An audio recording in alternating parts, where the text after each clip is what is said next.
राज्य अधिकार यात्रा के दौरान आरएस प्रवीण कुमार ने जो देखा वो देखकर रह जाएंगे आप भी दंग। तेलंगाना का पूरा बहुजन समाज बढ़ रहा है आरएस प्रवीण कुमार के संग।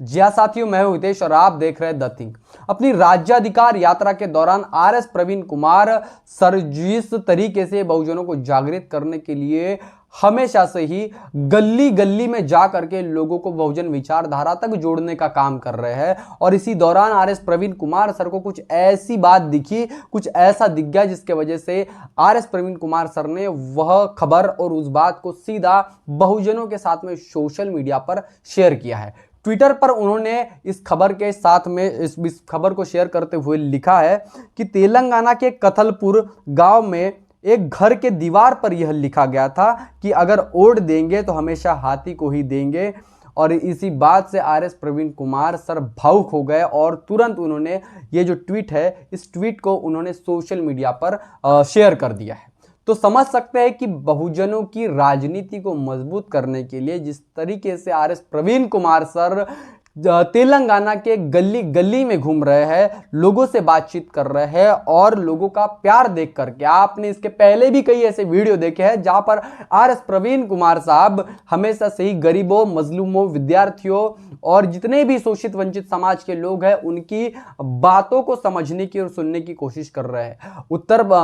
प्रदेश में जिस तरीके से बहन कुमारी मायावती जी की पॉपुलैरिटी है, उसी तरीके से तेलंगाना प्रदेश में भी आरएस प्रवीण कुमार सर मान्यवर कांशी राम साहब जी के नक्शे कदम पर कदम रख करके चल रहे हैं, और उसके वजह से आज आरएस प्रवीण कुमार सर सरकार में नहीं है, ना कोई विधायक है, ना कि नई किसी क्षेत्र से एमपी है, लेकिन जिस तरीके से उनको जनता का प्यार मिल रहा है, जनता का प्रतिसाद मिल रहा है, तो यह आने वाले समय में यह लोगों को अंकित कर रहा है, लोगों को बता रहा है कि आरएस प्रवीण कुमार सर आने वाले समय में तेलंगाना के खास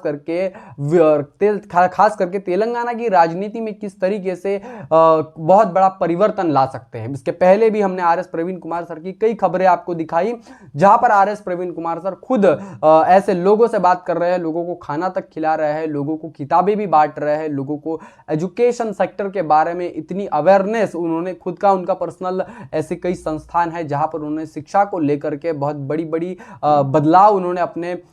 नौकरी पेशे में रहते हुए भी किए। लेकिन आज उनके लिए बहुजन समाज के लिए बहुत बड़ा काम करने की जिम्मेदारी खुद बहन मायावती जी ने सौंपी, और इस जिम्मेदारी को पूरी तरीके से निभाने की कोशिश और जद्दोजहद में खुद आरएस प्रवीण कुमार सर लगे हुए हैं। और हमेशा से ही ऐसे मामले जो है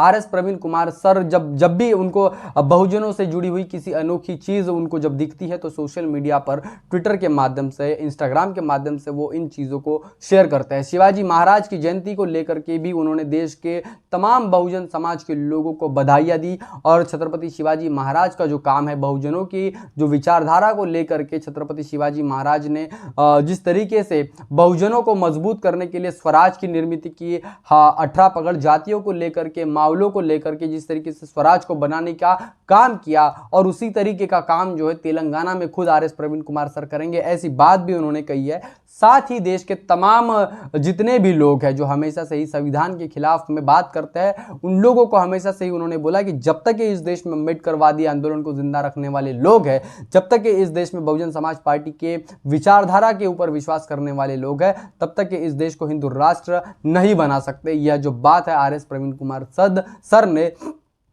खुद कही है। और वर्तमान में जिस तरीके से आरएस प्रवीण कुमार सर से लोग मिल रहे हैं, अपनी पीड़ा, दुख, दर्द बता रहे हैं, तो आपको जब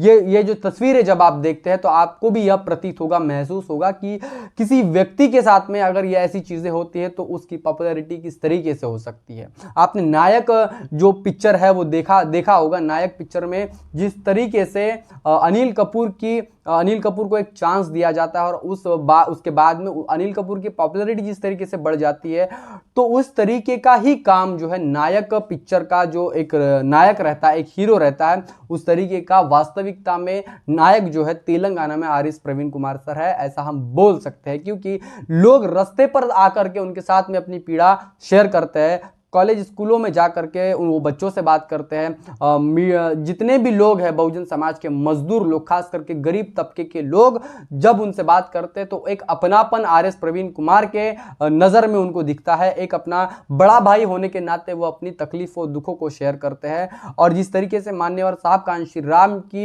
एक पोस्टर से वो प्रभावित हो चुके हैं और उन्होंने इस बात को ट्विटर पर शेयर किया कि मान्यवर साहब कांशी राम जी के विचारधारा को, बहुजन समाज पार्टी के विचारधारा को और हाथी को ही वोट देंगे, इस बात से वह भावुक हुए और तुरंत उन्होंने इस बात की सोशल मीडिया के द्वारा अपने व्यूवर्स को और बहुजन समाज पार्टी के तमाम पदाधिकारी और कार्यकर्ताओं को इसकी खबर दी। साथ ही बहन मायावती जी को उन्होंने ट्विटर पर इस खबर के साथ में टैग किया। तो समझ सकते हैं कि इस तरीके से आरएस प्रवीण कुमार सर काम कर रहे हैं और उनका काम जो है आने वाले समय में भले ही मुख्यमंत्री बने ना बने, लेकिन सरकार की जड़ें हिलाने की ताकत जो है उनके भीतर है। और सरकार के सबसे बड़े पद पर आईपीएस रहने के बावजूद भी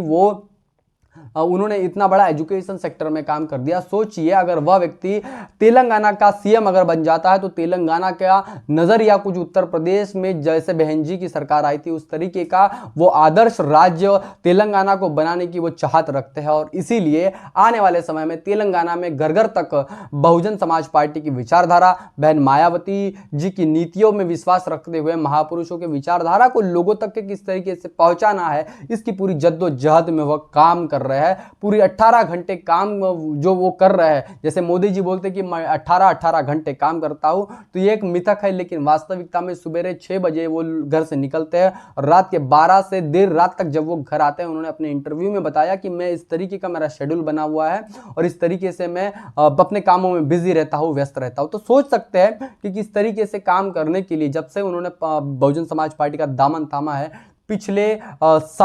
2021 से तो आज 2023 चल रहा है, पूरे 2 साल के समय में जिस तरीके से बहुजन समाज पार्टी की विचारधारा को तेलंगाना के हर गली गली में और हर दरवाजे में पहुंचाने का काम उन्होंने किया है, वो बहुत ही मायने रखता है। और उन्होंने कहा कि हम अगर राजनीति में आया है तो सिर्फ बहुजन समाज पार्टी की सरकार बनाने के लिए आया है और बीएसपी की ही विचारधारा के लिए हम काम करेंगे, चाहे अब राजनीति में हमारा जीत हो या हार हो, दोनों ही हमको मंजूर है। लेकिन मान्यवर साहब कांशी राम, बाबा साहब अंबेडकर, फूले पेरियार की विचारधारा को जनता तक पहुंचाने का जो संकल्प है हमने बहन मायावती जी के आदेशानुसार ले लिया है और इसको जनता तक के पहुंचाने की बात हम करेंगे। तो साथियों, आरएस प्रवीण कुमार सर की इस खबर को लेकर के जिस तरीके से मान्यवर साहब कांशी राम के फोटो और उनके विचार को एक बहुजन व्यक्ति के